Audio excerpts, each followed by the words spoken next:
This recipe for tamale pie came from my friend, and it's really easy to put together, and I hope your family enjoys it as much as mine does.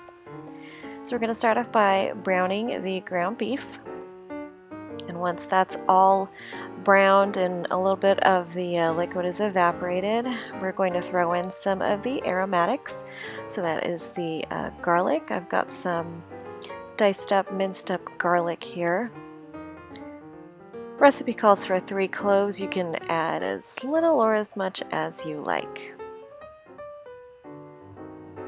Once we've thrown the garlic in, I'm going to salt and pepper just to season the meat as we go. And then once we're done with the salt and pepper, I'm going to throw in some onions. Now, I'm using frozen onions that I have diced up ahead of time and I put in the freezer. I usually do that when I buy bulk.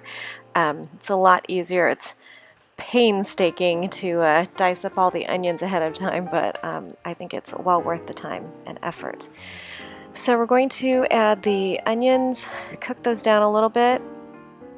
And then I'm actually supplementing my onions with some dried onion flakes. Now you don't have to do this, you can just use the 3 onions as the recipe calls for. So once that's all cooked together, I'm just going to add the rest of the ingredients. So what we have here are the canned ingredients. I've got 2 cans of Rachelle.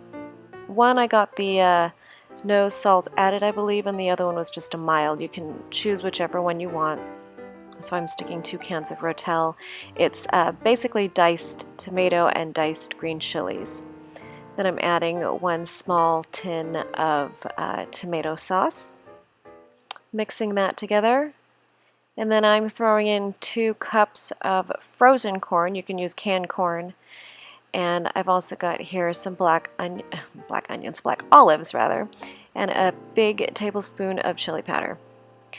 Mixing that all up, breaking up the big clumps of my frozen corn there. And once that's all set, we're going to set that aside and put together the cornmeal. So I've got 3 large eggs that I'm going to mix together. Into the eggs, I'm going to then add 3 cups of milk. I used whole milk because that's what I had. Doesn't have to be whole milk. You could use skim if you wanted to, or a milk substitute if you wanted to. I'm sure it will turn out just fine. We just need a liquid here. So I've got my 3 cups of milk. And then just whisk that together so that it's mixed thoroughly. And then to that I'm going to add my cornmeal. I've got yellow cornmeal here. And then we're just going to mix that together, make sure that's all soaking up the liquid there. And then once all the clumps are broken up and we've got a smooth cornmeal batter, I guess you could call it a batter, we're going to add that to the ground beef mixture.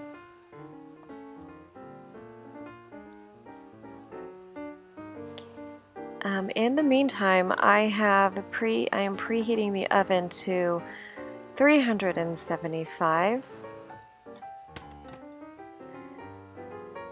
Okay, and once we've got the liquid in with the ground beef mixture, I'm just folding it in. You can see how the cornmeal sort of like separated from the liquid, so I'm just mixing it all together so it's pretty even throughout, and you'll see me, I'm just kind of turning the bowl to make sure it's all evenly mixed together, because we don't want to get like, you know, clumps of cornmeal here and not other places. So just mixing that all together again.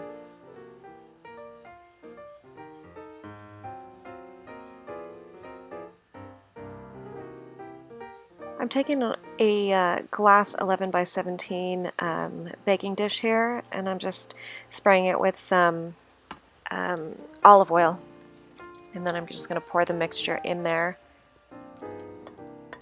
You can do this in smaller batches if you want. I just had the one container, so I'm using this glass dish rather.